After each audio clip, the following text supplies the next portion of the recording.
Olá meus amigos, olá minhas amigas, olá candidatos de todo o país, aqui estou eu mais uma vez, professor Braia, agradecendo demais a sua presença, a sua participação, pela confiança no nosso trabalho, nossa prova no Enem aí, tá certo? Nessa aula, quero falar de uma coisa muito legal, pelo menos eu julgo ser muito legal, que é falar de dinheiro, né? Vamos falar sobre dinheiro, vamos discutir dinheiro, vamos aplicar as ideias de dinheiro envolvendo tópicos de matemática financeira.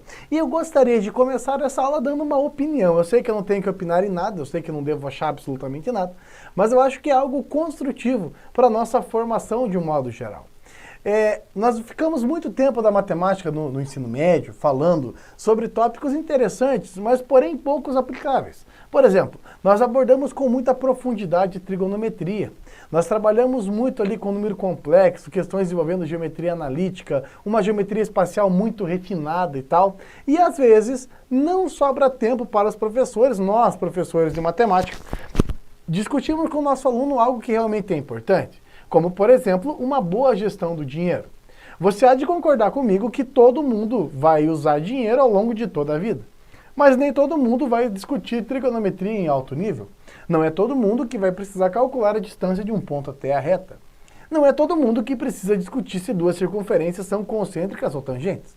Mas, todo mundo precisa lidar com o dinheiro. Então, o Exame Nacional do Ensino Médio, que é a maior prova que nós temos no país hoje, ele traz provas, traz questões de matemática financeira. Porque é justo, é realmente uma pessoa que quer ter o ensino médio completo e diz ter o ensino médio completo, ela precisa ter uma gestão boa do seu dinheiro. Afinal de contas, com o ensino médio você pode gerir dinheiro o resto da vida. Mas tem um problema. O Enem, o Exame Nacional do Ensino Médio, não está errado em colocar questões de matemática financeira. Tem que pôr. Se eu fosse o cara que montava a prova, eu também ia colocar matemática financeira. E a pessoa, você aluno, também não está errado de falar assim, mas eu não sei matemática financeira, porque meu professor não explicou matemática financeira. Bom, então nós temos um impasse, porque os caras estão certos de colocar, e você tem que saber, só que tem um cara no meio do caminho que diz que não deu tempo. Então peraí, vamos parar e vamos pelo menos ter uma noção básica para que lado a bola corre, e aí, a partir daí eu te estimulo a ir para frente, tá? Tem curso completo de matemática financeira, mas o mínimo do mínimo do mínimo tem que sair aqui, legal? Bom, o legal de discutir sobre dinheiro é porque tem muita coisa para falar sobre dinheiro, mas não adianta também a gente falar numa linguagem muito informal, porque aí você não vai ter condições de resolver as questões. Então, vamos começar a brincadeira, ó. Matemática financeira é basicamente o campo da matemática que trabalha com dinheiro, legal? Bom, eu sou uma pessoa que particularmente eu gosto muito de dinheiro, inclusive se você tiver dinheiro sobrando, entre em contato com o pessoal que eu passo o número da conta, você deposita para mim lá sem problema algum, tá?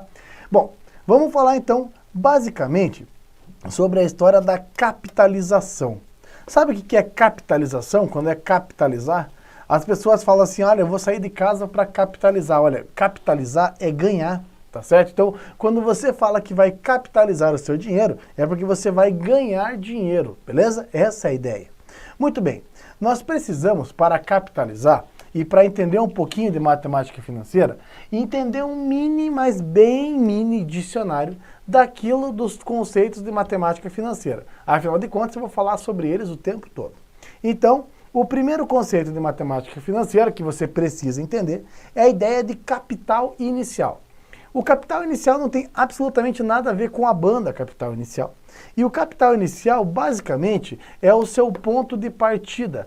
É quanto você tem alguma coisa de valor. O capital inicial, muitas vezes, é dinheiro. É quanto você tem em dinheiro para começar um investimento. Mas pode ser um celular, um carro, uma casa, um título de crédito, pode ser ações do banco, pode ser um imóvel, pode ser um consórcio, enfim, nós temos um dinheiro, nós temos algo que agregue dinheiro aí. Esse é o capital inicial, legal? Bom, a esperança do seu capital inicial é que ele se transforme em um montante. A ideia aqui é muito fácil. O capital inicial, ele é chamado de valor presente. O montante ele é chamado de valor futuro.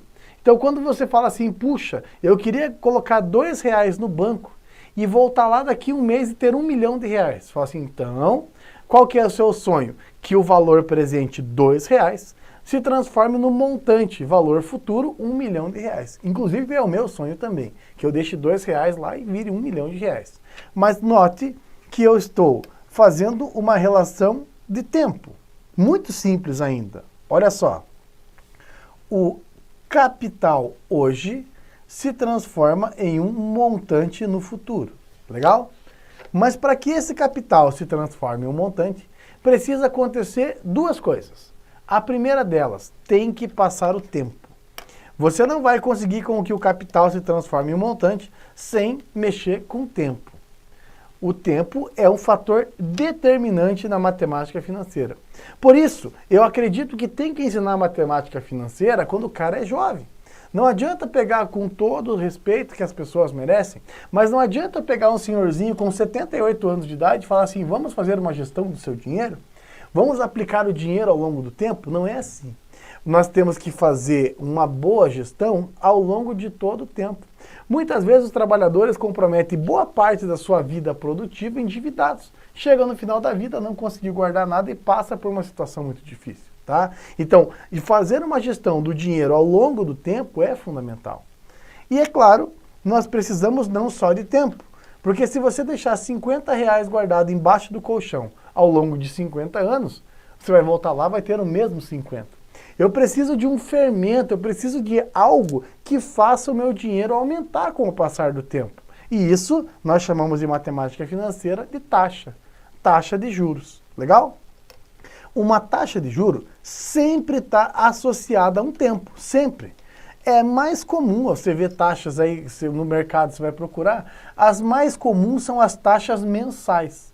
Ou seja, você tem rentabilidade a cada mês. O melhor exemplo de taxa mensal é a caderneta de poupança. A caderneta de poupança faz o seu dinheiro aumentar ao longo do tempo. E existe um dia chamado dia do aniversário. O que é o aniversário? O banco faz aniversário. Não. O aniversário é o aniversário mensal.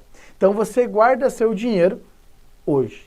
Você volta daqui 30 dias, é o dia do aniversário. Ou seja, é o dia que o banco paga por você deixar o seu dinheiro guardado na caderneta de poupança. Olha como o banco é legal, ele paga para você. Só que tem um detalhe, eu andei procurando para poder fazer a aula e tal, o banco paga aí 0,6, 0,7, 0,8, depende muito da taxa Selic, que é basicamente a taxa que regulamenta as outras do país, tá? Então o banco, ele paga 0,6, 0,7, 0,8, menos de 1% ao mês para você deixar o dinheiro. E olha que legal, se você quiser tirar o dinheiro da poupança antes, você não ganha nada, tá? Bom, mas tem taxas ao ano. Quando você pega financiamentos rurais, imóvel é financiado com taxa anual. E tem taxa diária. Você fala assim, nossa, professor, alguém cobra taxa ao dia, atrasa a prestação de um carro para você ver. Atrasa o teu cartão de crédito, atrasa o cartão de crédito um dia para você ver se no outro mês não vem a multa. Ou seja, as taxas correm em diferentes tempos. Professor, eu ainda estou com isso na cabeça, que legal, né? O banco paga para você deixar o dinheiro lá. Então, com o passar do tempo, o seu dinheiro só aumenta, professor. Puxa, como o banco é legal com a gente. Pois é, eu não quero me precipitar, mas tem um problema nisso tudo. O banco, vamos ser otimistas, vai. O banco te paga 0,8% ao mês para você deixar o seu rico dinheiro guardado. Só que ele pega seu dinheiro e vai lá, por exemplo, pagar uma despesa de cartão de crédito e cobra do outro 17% ao mês. Aí é que está o lance, né? Quando a galera se revolta com as instituições bancárias, é isso. É porque ele cobra, às vezes, 17% de alguém e só paga 1%. Então veja que banco é uma instituição que é para dar dinheiro, tá? Bom, então nós estamos falando a respeito da taxa de juro. Mas você tem ideia do que é juro? Você tem ideia do que é juro? Porque todo mundo fala assim, o Brasil tem altas taxas de juro. Porque o juro no Brasil é muito caro. Beleza. Mas o que é juro? O que você entende como juro? Cara, tem muitas definições de juro. Mas quando você fala assim, olha, a taxa básica de juros está 12% ao ano, 12% ao mês. Puxa, tá alto. Tá, mas o que é juro? Vamos lá? Definição de juro. Juro, eu vou colocar até numa forma bem simplória para você nunca mais esquecer. Juro nada mais é do que o preço do dinheiro. Por isso que a ideia de juro está ligada com a ideia de banco. Porque banco é a instituição que comercializa uma mercadoria muito específica. Quando você vai no banco é porque você quer comercializar, você está falando de dinheiro. Quando você fala é o preço pago por você comprar ou vender uma mercadoria muito específica. Mercadoria essa chamada de dinheiro. Então o dinheiro é uma mercadoria muito, muito específica e essa mercadoria é negociada direto com bancos, instituições bancárias. Se você quer ser um pouco mais criterioso para entender o que é juro, eu deixo essa outra definição a você. Olha só, é uma remuneração paga a quem empresta o dinheiro. Então você vai lá no banco, empresta o dinheiro e tem que pagar pelo uso do dinheiro. Por isso que é uma remuneração paga a quem empresta dinheiro. É como se fosse uma compensação, pelo fato de você ficar sem o dinheiro ao longo do tempo. Ou seja, o juro nada mais é do que o preço pago por algo bem específico chamado dinheiro. Legal? Muito bem. Quando surgiu a ideia de juros, aí você tem a possibilidade de pegar o seu capital, acrescentar os juros e chegar num montante. Por isso, capital mais juro é igual a montante. Maravilha? Sendo assim, quando surgiu a ideia de juros, surgiu duas formas para fazer a cobrança do juro. A primeira delas, carinhosamente aplicada e chamada de capitalização simples, ou juros simples. A outra delas é a chamada capitalização composta, ou juro composto. Os dois modelos matemáticos são perfeitamente adaptáveis à matemática do ensino médio. Ou seja, qualquer pessoa que tem ensino médio completo consegue entender e até mesmo calcular operações associadas ao juro simples e ao juro composto. Não quero também ser leviano aqui, mas a ideia de ter dois modelos de juro a seguir é como se fosse mais ou menos a ideia de céu e inferno. Um é o modelo ideal, que deveria ser o modelo dos sonhos, e o outro deveria ser o modelo não ser seguido, um mau caminho aí. Então, o mal e o bom, tá? A capitalização simples, eu tenho que dar essa notícia para você e peço desculpas por isso, tá? Alguém tem que falar e esse alguém está aqui falando agora. Olha só. Existem poucas instituições que cobram e fazem negócios na modalidade de juros simples, tá? As instituições que eu conheci até hoje, não que seja o meu caso, da minha família, mas as instituições que comercializam dinheiro à modalidade de juros simples, geralmente são a mãe, os pais de um modo geral, vamos lá, pais, avós de um modo geral, tá certo? E alguns padrinhos, eles comercializam dinheiro na modalidade de juros simples. Perfeito? Esse é as instituições que comercializam e vendem, emprestam dinheiro na modalidade de juros simples. Tudo que se refere à instituição bancária refere a juro composto. Eu não preciso nem dizer quem é o do bem e quem é o do mal, não preciso nem falar para você. Agora, olha a diferença do conceito. Na capitalização simples é porque você coloca a taxa de juros incidindo sobre o capital. Já na capitalização composta, a taxa de juros incide sobre o montante. Então parece uma ideia simples, né? Ó, o juro aplicado sobre o capital e o juro aplicado sobre o montante. Vamos entender essa diferença? Olha só, vamos lá. Vamos supor, que você vai fazer um empréstimo de R$1.000. Legal? E para facilitar os trabalhos, nós vamos colocar uma taxa de 10% ao mês, porque calcular 10% é só dividir em 10, perfeito? Muito bem, seguinte, vamos dividir a tela em dois pedaços. Um deles vai ficar com toda a capitalização simples, então um deles é para o período simples e o outro é para o período composto. E só faz sentido discutir período simples e composto se nós estivermos falando em tempo. Perfeito? O que é capital? É o ponto de partida. O que é o montante? É o valor final. Legal? Então vejamos, olha só. Por uma questão de entendimento até, nós começamos a contar o tempo do zero. Entenda por que a gente conta o tempo do zero. Porque daí o juro é zero. Quando você empresta o dinheiro, você não está devendo nada ainda. E no primeiro mês, vocês têm um montante a pagar de R$1.000 apenas. Tanto faz se você empresta no regime simples ou no regime composto. Na hora que você sai de lá, você sai feliz, você sai sem dever nada. Perfeito? Agora, vamos pensar no tempo 1. O que significa o tempo 1? Olha, o tempo igual a 1 é a hora da primeira capitalização. Vejamos, na hora que sai a primeira capitalização, chegou a hora de pagar a primeira prestação. No regime de juros simples, você vai pagar 10% do capital. No regime de juro composto, você vai pagar 10% do montante. Então vamos lá, no regime simples, 10% de R$1.000 são R$100. E a sua dívida evolui para R$1.100. No regime composto, é 10% do montante. 10% de 1.000 dá R$100 e vai para R$1.100.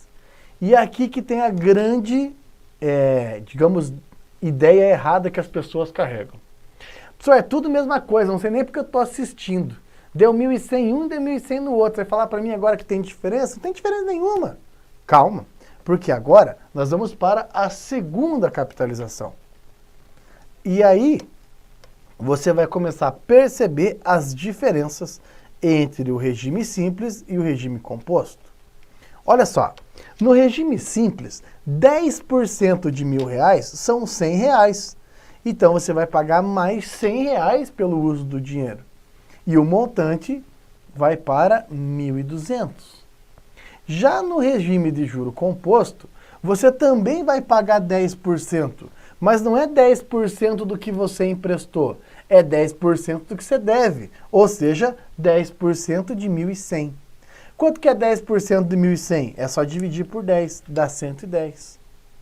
Logo, a sua dívida aqui vai para 1.210.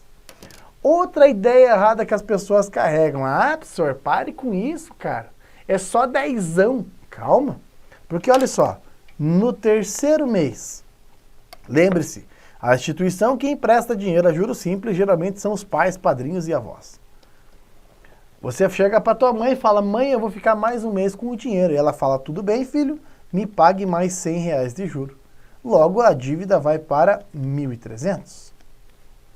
Agora você vai no banco e fala, banco, eu vou ficar mais um mês com o dinheiro. O banco fala, fantástico, me paga mais 10%. Só que não é 10% nem do que você emprestou, nem dos 1.100, é 10% de 1.210, que dá 121. E quando você faz 1.210 somando com 121, vai para 1.331. Repare que vai ficando cada vez mais salgado.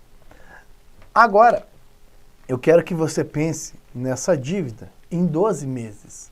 Repare que em 12 meses, 1 ano, 2 anos, 4 anos, a dívida aumenta de uma forma muito grande no regime de capitalização composta. Agora eu quero fazer uma outra pergunta para você. Se você for o dono do dinheiro, se o dinheiro for teu, é melhor emprestar a simples ou a composto? E aí? Professor, que pergunta, vou emprestar a composto. A rentabilidade é muito maior, exatamente. O modelo de juro composto, ele surgiu num momento, ele surgiu a princípio, como um modelo a não ser seguido. Mas as instituições falam assim, não, ele é muito mais rentável. Ou seja, o modelo de juro composto é o modelo exatamente utilizado pelas instituições na hora de fazer conta. Legal? A diferença é muito simples. Um é aplicado sobre o capital, o outro aplicado sobre o montante. Posso contar mais uma curiosidade sobre juro composto? É graças ao juro composto que um cartão de crédito, por exemplo, se ficar sem pagar durante 1 ano, tem juros que são superiores a 400%. Exatamente. Não é difícil de encontrar a história de pessoas que estavam devendo R$1.000 e depois de um tempo foram lá ver, estavam devendo mais de R$5.000. É justamente pela capitalização composta. A dívida aumenta, aumenta, aumenta, a ponto da pessoa não conseguir pagar. Legal? Matematicamente, tem como fazer conta? Tem sim. É exatamente o que eu quero convidar você. Daqui a pouquinho eu estou de volta para mais uma aula. Eu vou mostrar como faz a conta e como faz exercícios quando o assunto é matemática financeira e cálculo de juros aí. Legal? Posso contar com você? Tenho certeza que sim, viu? Daqui a pouquinho eu tô de volta. Bom estudo a todos. Forte abraço. Tchau, tchau.